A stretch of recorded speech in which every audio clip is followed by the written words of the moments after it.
আর হালকা ফুলকা টিফিনের জন্য যদি থাকে এরকম একটা স্ন্যাক্সের রেসিপি, তাহলে তো সন্ধ্যাটা বেশ জমেই যায়। নমস্কার বন্ধুরা, কাজল ভিলেজ কিচেনে সকলকে স্বাগত জানাই। রোজকার মতো আজও রান্নাঘরে চলে এলাম।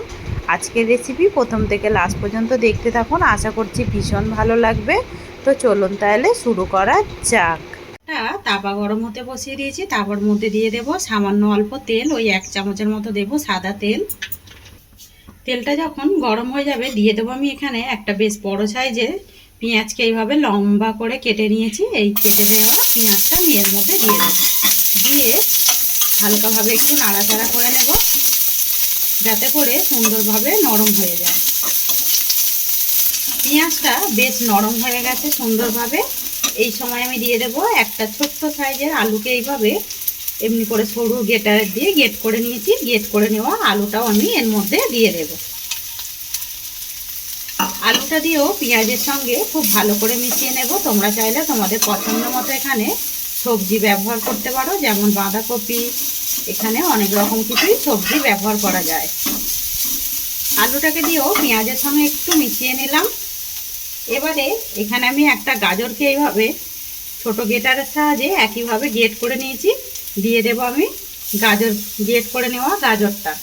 আলুটাকে ভালো করে ধুয়ে তারপরেই গেট করে নিয়েছি। গেট করে ধুয়ে আর 3 থেকে 4 বার ধুয়ে ওইটাকে জলটাকে ফেলে মানে টিপে তুলে রেখেছিলাম। এবারে গাজরটাকে দিয়েও আমি ভালোভাবে মিশিয়ে নেব। দিয়ে দেবো আমি স্বাদ মতো লবণ বা মাপ মতো লবণ। লবণটা দেওয়ার কারণে সমস্ত সবজিগুলো খুব তাড়াতাড়ি নরম হয়ে যাবে। লবণটাকে দিয়েও খুব ভালো করে মিশিয়ে নিলাম। আর লবণটা দেওয়ার কারণে হালকা একটু জল ছাড়তেও শুরু করবে। উপকরণগুলোকে খুব ভালো করে আমি লবণ দিয়ে শুধু একটু মিশিয়ে নিলাম যাতে করে একদম নরম হয়ে যায়। একেবারে কিন্তু দেখতে পাচ্ছ একদম নরম হয়ে গেছে। এই সময় আমি গ্যাসটাকে অফ করে দেব। একটা ডিম নিয়েছি, এই ডিমটাকে আমি এর মধ্যে বাটির মধ্যে নিয়ে নেব। আমি এখানে সমস্ত সবজিগুলো কম বেশি নিয়েছি, তোমরা চাইলে এখানে বেশি কম করেও নিতে পারো। আর এখানে ডিমের পরিবর্তে বেসনও ব্যবহার করতে পারো। দিয়ে দেবো স্বাদ মতো লবণ। আমি অল্প একটু লবণ দিয়ে দিলাম, দিয়ে এবারে ডিমটাকে খুব ভালো করে একটা কাঁটা চামচ দিয়ে একটু ফেটে নেব।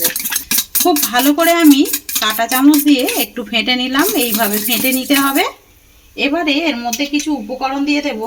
আমি আগে থেকে এই টিফিনের জন্য একটু হালকা মানে অল্প করে একটু চাউমিন সিদ্ধ করে রেখেছিলাম, এই চাউমিনটা আমি এর মধ্যে দিয়ে দেব। ডিমের মধ্যে দিয়ে দিলাম আমি একটু চাউমিন, তাতে করে পেটটা কিন্তু অনেকক্ষণ ভরাও থাকবে। এবারে দেব একটা কাঁচা লঙ্কা, মানে পাকা যে লঙ্কাটা হয় সেইটাই দিয়ে দিলাম। অল্প করে একটু ধনেপাতা দিয়ে দেব যাতে করে টেস্টটা সুন্দর আসে। আজকের রেসিপি আপনাদের কিরকম লাগছে অতি অবশ্যই কমেন্ট করে জানাবেন। যদি ভালো লেগে থাকে একটা লাইক করে দিয়ে এইভাবেই আমার পাশে থাকবেন। এবারে সমস্ত সবজিগুলোকে যে হালকাভাবে একটু ভেজে নিয়েছিলাম নরম করে, সেই সবজিগুলোকে আমি এর মধ্যেই দিয়ে দেব। সমস্ত সবজিগুলোর মধ্যে দিয়ে দিলাম। সুন্দর একটা রঙের জন্য দেব হালকা একটু হলুদের গুঁড়ো, আর আমি একটু দেব এর মধ্যে জিরে গুঁড়ো। তোমরা চাইলে এখানে চাট মশলা ব্যবহার করতে পারো। আরও একটু সামান্য একটু লবণ দিয়ে দেবো, যেহেতু চাউমিন দিয়েছি চাউমিনের মধ্যে আমি আগে থেকে লবণ আমি এখানে ব্যবহার করিনি।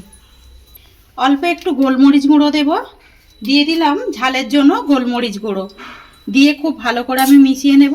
আমি এখানে ঝালের জন্য একটা কাঁচা লঙ্কা আর গোলমরিচ গুঁড়ো ব্যবহার করেছি। তোমরা চাইলে এখানে চিলি ফ্লেক্স অথবা গুঁড়ো লঙ্কাও ব্যবহার করতে পারো। সমস্ত উপকরণগুলো দিয়ে ডিমের সঙ্গে খুব ভালো করে এইভাবে একটু মিশিয়ে নিতে হবে। উপকরণগুলোকে দিয়ে খুব ভালো করে আমি মিশিয়ে নিয়েছি।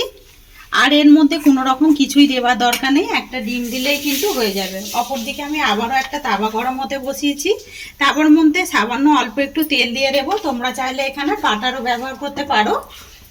এবারে তেলটাকে একটু তাওয়ার চারিদিকে একটু এইভাবে একটু দিয়ে দেবো। তেলটা যখন গরম হয়ে যাবে এই সময় গ্যাসটাকে একটু আবারও আস্তে করে দিতে হবে। দিয়ে এখানে যে সবজিগুলোকে আমি সমস্ত মিশিয়ে রেখেছিলাম ডিমের মধ্যে এইভাবে আমি দিয়ে দেব। তোমরা চাইলে তোমাদের পছন্দ মতো করে সেট করে নিতে পারো।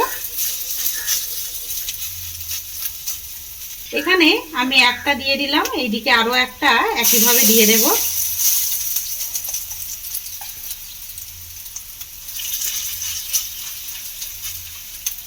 এখানে আমি দুটো টিফিন একদম দিয়ে দিলাম সন্ধ্যার জন্য, কিন্তু দারুণ একটা টিফিন। এইভাবে কিন্তু সন্ধ্যাবেলায় রেডি করে নিতে পারো, চা বা কফির সঙ্গে কিন্তু দারুণ লাগবে। যখন উপরটা শুকিয়ে আসবে তখন এইভাবে একটু সরালেই কিন্তু আপনি আপ সরে যাবে। এবারে অপর পিঠটা উল্টে দেবে, কত সহজে উল্টে গেল। একইভাবে এই পিঠটাও এইভাবে লাল করে ভেজে নেব। দুটো পিঠ উল্টে পাল্টে লাল লাল করে ভেজে নিলাম। টিফিনগুলো কতটা সুন্দর হয়েছে দেখুন, খেতে কিন্তু সন্ধ্যাবেলা ভীষণই ভালো লাগবে। একইভাবে সমস্ত টিফিনগুলোই ভেজে ফিরে আসছি। সমস্ত টিফিনগুলোই ভেজে নিয়ে ফিরে এলাম। কতটা খাস্তা মুচমুচে হয়েছে দেখুন, সন্ধ্যাবেলা কিন্তু চায়ের সঙ্গে বেশ দারুণ লাগবে। আজকের রেসিপি আপনাদের কীরকম লাগলো অতি অবশ্য কমেন্ট করে জানাবেন। যদি ভালো লেগে থাকে একটা লাইক করে দিয়ে এইভাবে আমার পাশে থাকবেন, আমাকে সাপোর্ট করবেন আমার এরকম নিত্য নতুন রান্নার জন্য। পাশে থাকা বেল আইকনটি প্রেস করবেন। সবাই ভালো থাকবেন, সুস্থ থাকবেন। ধন্যবাদ। আবারও কোনো নতুন রেসিপি নিয়ে ফিরে আসবো। আজকের মতো এই পর্যন্ত।